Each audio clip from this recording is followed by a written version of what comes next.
Summer League action in Las Vegas. Number 2 pick Darren Peterson and the Jazz taking on number 5 pick Keaton Wagler in the Clips. If you haven't been paying attention, Peterson has been on a mission in Las Vegas to prove everybody wrong in regards to whether or not he should have been the number 1 overall pick. That's him with the poster early. Here he is in the second, flashing the range. Bang! Tough basket, 12 points at the half. Jazz would be trailing. This is just a kid who is on a mission. Washington, take note. Third quarter now. Clippers are going to be up 8. Let's get Keaton Wagler involved, shall we? Top of the arc, splashing the 3. Clippers by 11. Later in the quarter, this would be a theme. Wagler, spin move, tough fadeaway. Clippers by 14. Under a minute left in the third now. Wagler again. Step back, drilling the 3. 18 points in the third quarter. He finished with 23 and 4. Peterson with 23 and 5 assists. Clippers win 104-82. All right, let's get the boys back here. Vince Goodwill, Tim McMahon. Vince suddenly has some lighting, so he's out of the witness protection program. Vince, most impressive player of the Summer League far has been who? I think it's hard to argue about. It's been one game, but Caleb Wilson in Chicago, the fact that he came out, scored plus 30, 7 threes, like this guy has shown the ability that he may be able to hit the ground running in ways that everybody else might have to catch up to. He's going to have the opportunities that the rest of the rookie class may not, or at least the top 2 players, just because of the situations that they're in. But in Chicago, he's going to have the ball in his hands a lot. And in Summer League, the fact that he was able to play through contact, that is a big thing for me because you're not always getting the calls. If you can play through contact at this level, that strikes me as something that is going to be sustainable for the long term. Tim, Vince makes a great point. It's a small sample. These guys have only played so much since they got to Vegas for Summer League. But if one guy has jumped off the page to you, who is that guy? I mean, the number 1 overall pick, A.J. DeBonsa, has looked awfully good. 6'9". It looks like he's bulked up since BYU. He's just a spectacular athlete. Will step in the league as one of the most athletic players in the league. And look, Darren Peterson's been impressive. Same with Cameron Boozer, Caleb Wilson. There's no reason to doubt why the Wizards picked this kid number 1 overall. All right, let's transition from the rookies in Vegas to the veterans around the league. Over the weekend, the Spurs inked Victor Wembanyama to a 5-year, $252 million extension, the 3rd largest rookie extension in NBA history, behind only Cade Cunningham and Evan Mobley. Now, Wemby opted not, operative word not, to take the Supermax, potentially saving San Antonio roughly $50 million over the span of the contract. However, the deal does include a player option in year 5. NBA PA Executive Director David Kelly spoke on the NBA salary cap in relation to Wemby, saying, quote, "We think the players should make decisions for themselves, and we should not be pocket watching. The system should not require a player to carry all of that burden. We should not put a player in the position to carry the burden of keeping a team together." So we've got Tim, we've got Vince with us, Dominique Foxworth, who was the president of the NFL Players Association. He's going to join us as well. Tim, Wemby not taking that Supermax, direct result of the second apron of the salary cap. Is that putting unfair pressure on NBA stars to take less money?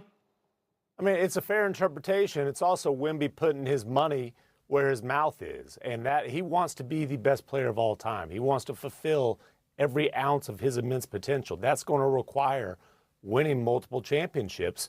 And so I think he deserves praise for prioritizing winning over maximizing his paycheck. He just watched Jalen Brunson do the same thing and celebrate a championship right on Wemby's home floor there in San Antonio.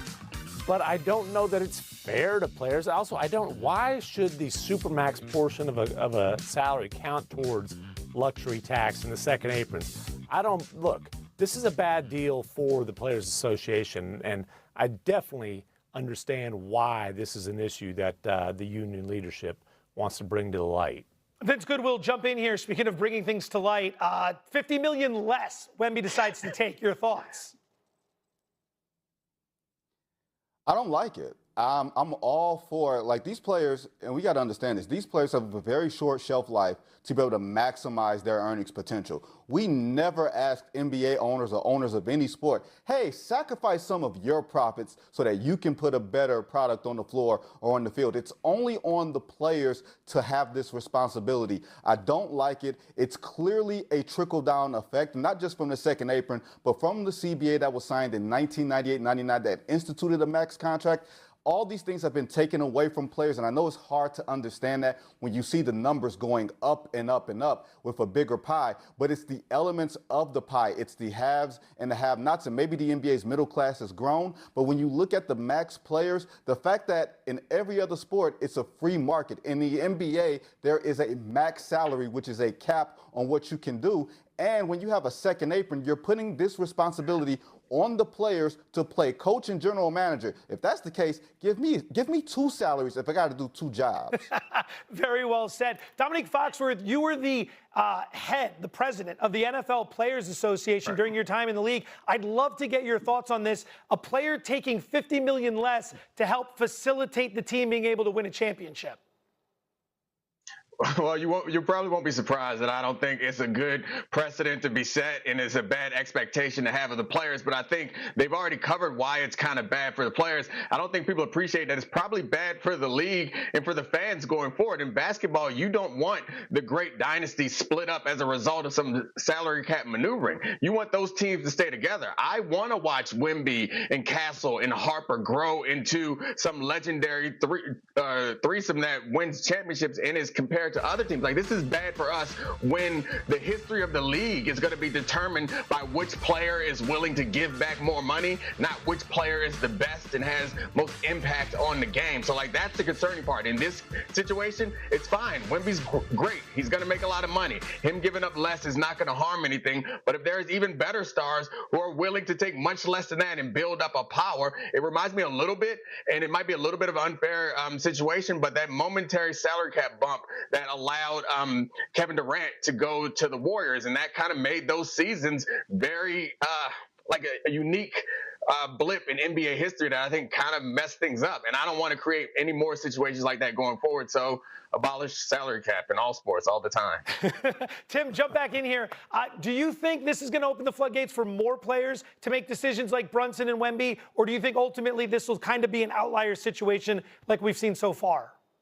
I'm curious to see if it sets a precedent in San Antonio. And look, he really is following in the footsteps of Tim Duncan. It's not like this is new to the second apron system. But Tim Duncan took hometown-friendly contracts. But does Stephon Castle take a similar approach in his negotiations for his extension next summer? Dylan Harper the summer after that? Now, great problem to have if the Spurs are in a situation where they might potentially have supermax eligible guys coming up for rookie extensions 3 straight years. But I would say just because Wemby did this, it's not fair to expect his teammates to do the same thing. Pockets may be a bit lighter, but in terms of his Q rating amongst those in San Antonio, couldn't be more popular at the current moment. Gentlemen, thank you very much for your time. Now, he may not be here in person.